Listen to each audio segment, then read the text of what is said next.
मेरा मानना है कि बच्चों की शिक्षा का स्तर ऊंचा करें, सिस्टम में बदलाव करें, प्रकृति की समझ बच्चों में विकसित करें, प्रकृति की घटनाओं को समझने की क्षमता बच्चों में विकसित करें।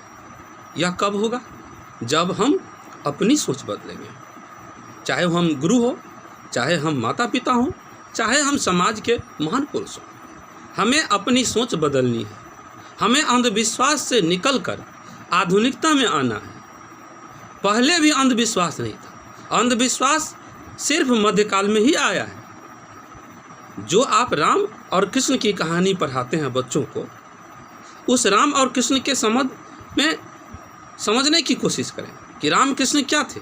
राम कृष्ण भी वैज्ञानिक समझ थे, राम कृष्ण भी वैज्ञानिक सोच थे, वैज्ञानिक विकास थे। जब रावण अपनी शक्तियों को वैज्ञानिक सोच के द्वारा विकसित किए, वैज्ञानिक कार्य के द्वारा विकसित किए, तो राम भी अपनी शक्तियों को वैज्ञानिक कार्य के द्वारा ही विकसित किए, वैज्ञानिक सोच के द्वारा ही विकसित किए और उससे आगे बढ़े, तब रावण पर विजय प्राप्त कर पाए। उसी प्रकार कृष्ण भी वैज्ञानिक सोच के द्वारा, वैज्ञानिक कार्य के द्वारा अपनी शक्ति को बढ़ाए और कंस पर विजय प्राप्त कर पाए। लेकिन हम उन्हीं की कहानी को चमत्कार समझ के पढ़ रहे हैं। ऐसा नहीं है जैसे कौन बनेगा करोड़पति पुस्तक में लिखा हुआ है कि एक बुढ़िया थी जो सदा डिबिया के प्रकाश में रहती थी। जब उसे चकाचौंध करने वाले बल्ब के प्रकाश में लाकर रख दिया गया तो बुढ़िया बोल उठी कि हे प्रभु, आप मुझे दर्शन दे दिए, आप तो धरा पर अवतार लिए हैं, आपके प्रकाश को मैं सहन नहीं कर पा रही। अब समझिए, वहाँ बल्ब था, चकाचौंध करने वाला प्रकाश था, और बुढ़िया कह बैठी कि भगवान अवतार ले लिए हैं। तो यही जो भ्रम है वह बच्चों में पैदा हो जाता है जब आप सीधे कहानी पढ़ाते हैं राम की, सीता की, कृष्ण की, राधा की। ऐसे कहानी आप मत पढ़ाएं, बल्कि राम और कृष्ण के संबंध में एक वैज्ञानिक सोच के ढंग से समझाएं बच्चों को। यह भी वैज्ञानिक विकास है।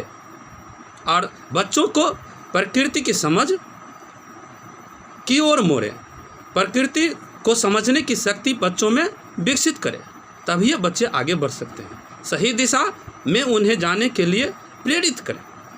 आगे बढ़ो में स्वीट मार्डन ने कहा है कि यदि एक मनुष्य पूरब की ओर 5 किलोमीटर जाना चाहता है और वही मनुष्य पश्चिम की ओर 15 किलोमीटर यदि चला जाता है तो वह अपने लक्ष्य से 20 किलोमीटर दूर हो जाता है।